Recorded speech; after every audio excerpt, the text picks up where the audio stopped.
Bismillahirrahmanirrahim. Assalamualaikum warahmatullahi wabarakatuh. Satu pertanyaan yang ini kita sedang cari jawabannya, yaitu ketika iblis diusir dari surga, kemudian pertanyaannya adalah bagaimana cara iblis, metode iblis mengganggu Nabi Adam alaihissalam yang waktu itu masih di dalam surga. Nah, ini pertanyaannya kita ambilkan dari buku Fatawa Al-Aqidah Islamiyah, ditulis oleh Syekh Ahmad Musayyad. Ya. Disebutkan di sini pertanyaannya, wa kaifa waswasa iblisu, ya bagaimana iblis itu menggoda ya Adam alaihissalam ba'da tardihi minal jannah, setelah diusir dari surga. Apakah memungkinkan iblis untuk masuk lagi ke dalam surga yang mana di dalamnya ada Nabi Adam alaihissalam? Nah, kita lihat jawabannya ya. Ada hunaka riwayatun Israiliyah. Di situ ada terdapat banyak riwayat Israiliyat ya, yang menganggap bahwa iblis ba'da tardihi minal jannah, setelah diusir dari surga ya, ketika dia menolak untuk sujud kepada Adam, itu riwayat tersebut mengatakan iblis kemudian mengendap-endap ya, untuk bisa masuk ke dalam surga itu melalui mulut daripada ular. Nah, jadi kalau nggak salah ceritanya itu, di depan surga itu ada ular penjaga. Nah, terus masuk ya melalui mulut ular, terus jadi buntutnya kan di dalam surga. Nah, kemudian keluar, jadi bisa masuk dalam surga. Katanya seperti itu cerita Israiliyat. Wa hadhihi khurafatun la yusaniduha nassun sahihun. Ini adalah cerita-cerita khurafat yang tidak berlandaskan pada nas yang benar. Nah, jadi kalau menurut Syekh Ahmad Musayyar bahwa cerita ini adalah tidak benar ya. Tetapi yang kita ketahui dengan yakin bahwa Allah Subhanahu wa taala menciptakan Adam alaihissalam dan menyuruh malaikat dan iblis untuk sujud kepada Adam. Maka fastajabal malaikatu ajma'una li'annahum la ya'sunallaha ma amarahum wa yaf'aluna ma yu'marun. Maka para malaikat itu taat, yaitu menjawab perintah tersebut dengan tetap bersujud kepada Nabi Adam semuanya ya. Karena para malaikat itu tidak pernah bermaksiat kepada Allah terhadap apa yang diperintahkan kepada mereka dan selalu melakukan apa yang diperintahkan.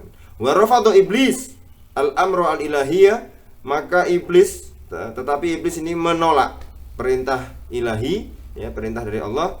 Wastakbaro, dan sombong ya, maka dia akan berhak, yaitu al-la'natu al-abadiyatu ya, berhak untuk apa? Mendapatkan laknat yang kekal ya. Ini nanti ada dalam surat Shad ayat 73 sampai 78 ya, disitu disebutkan peristiwanya ya. Tetapi bagaimana, kita belum menjawab nih. Ketika iblis tidak mau sujud terus diusir dari surga ya, di sini qala fakhruj minha fa innaka rajimun ya. Allah berfirman, maka keluarlah minha ya, dari surga ya, maka diusir dari surga. Nah, itu bagaimana ya. Dan ini tidaklah kemudian kita lihat bahwa iblis itu bagaimana menggoda Adam sedangkan semuanya di tempatnya. Nabi Adam di surga, iblis di luar surga. Iblis di luar surga dan Nabi Adam di dalam surga. Wa la'alla fil ittisalat as-silkiyah wala silkiyah al-haditsah ma yaqrubu hadzal ma'na. Nah, Syekh Ahmad Musayyar kemudian menjelaskan ini permisalannya bagaimana dengan media atau sarana komunikasi kabel dan non kabel yang ada pada zaman era sekarang. Itu mirip dengan itu.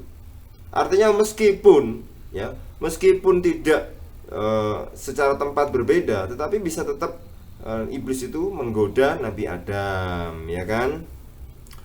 Yang kita kemudian yakini secara dalam hal agama bahwa iblis bermaksiat kepada Allah dan diusir turida minal jannah, dan diusir dari surga dan tidak akan memasukinya, dan diharamkan baginya untuk masuki surga abadal abadi, selama-lamanya ya.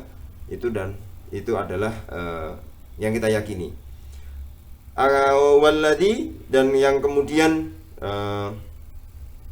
kita melihat kepadanya, yaitu apa?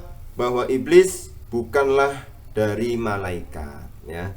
Anna iblisa laisa minal malaikati. Iblis bukan dari malaikat.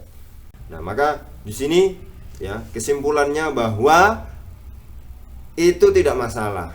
Meskipun Nabi Adam dalam surga, iblis di luar surga, maka Syekh Ahmad Nusayr mengibaratkan seperti sarana komunikasi ya, HP misalnya tanpa kabel dengan sinyal, nah itu bisa.